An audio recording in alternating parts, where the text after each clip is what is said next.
Blank Check, originally released as Blank Check in the United Kingdom, is a 1994 American comedy film directed by Rupert Wainwright and starring Brian Bonesall, Karen Duffy, Miguel Ferrer, James Rebhorn, Tone Loc, Jane Atkinson and Michael Lerner.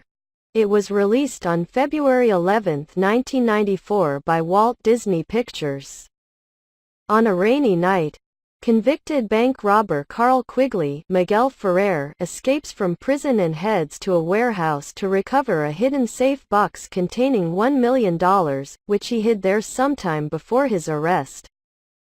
The film then cuts to 11-year-old Preston Waters, Brian Bonesall, whose father, James Rebhorn, works as an investor for a living and is very frugal with money, so much so that when Preston is given a blank check from his grandmother for his birthday, his dad fills it out for only $11. When invited to classmate Butch's birthday party at an amusement park, Preston doesn't want to go because Butch acts more like a bully than a friend, unbeknownst to Preston's parents, and that Preston can only afford the cheap kiddie rides as his father only gave him a paltry bit of cash.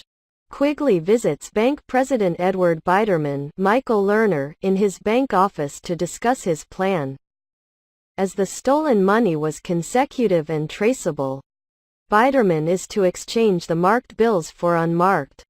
Quigley explains that his assistant and right-hand man, Juice Tone Loc, will be stopping by Biderman's office with a check to be cashed for $1 million the next day at 1 p.m.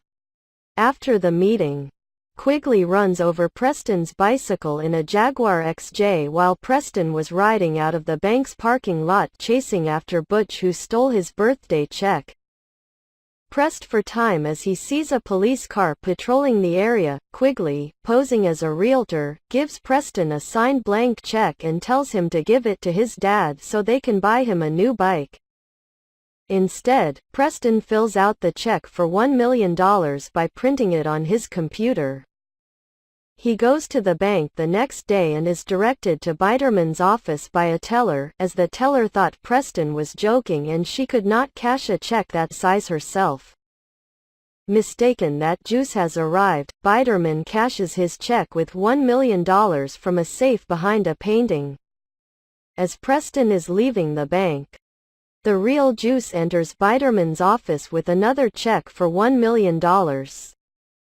Realizing that Biderman mistook Preston for Juice, the trio begins a frantic search for Preston.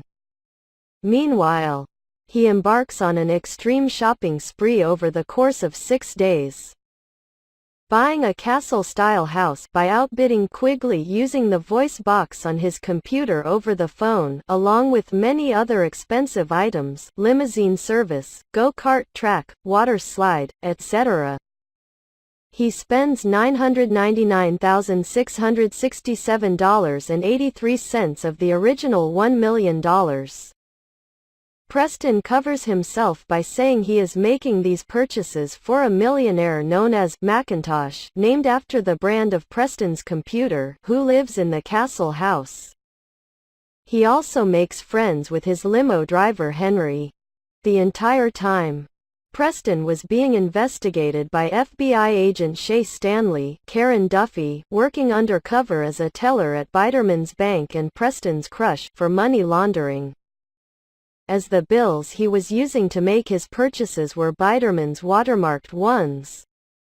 Preston throws an elaborate birthday party for himself under the guise of Macintosh. However, he cannot pay for it, as everything depleted his account save for $332.17. He is then forced into a showdown with Quigley, Juice and Biderman. After the trio manage to capture him and demand to know what happened with the money, he admits Macintosh is a false name. To which Biderman suggests that Quigley can use Preston's purchases and the Macintosh name to give himself a new identity.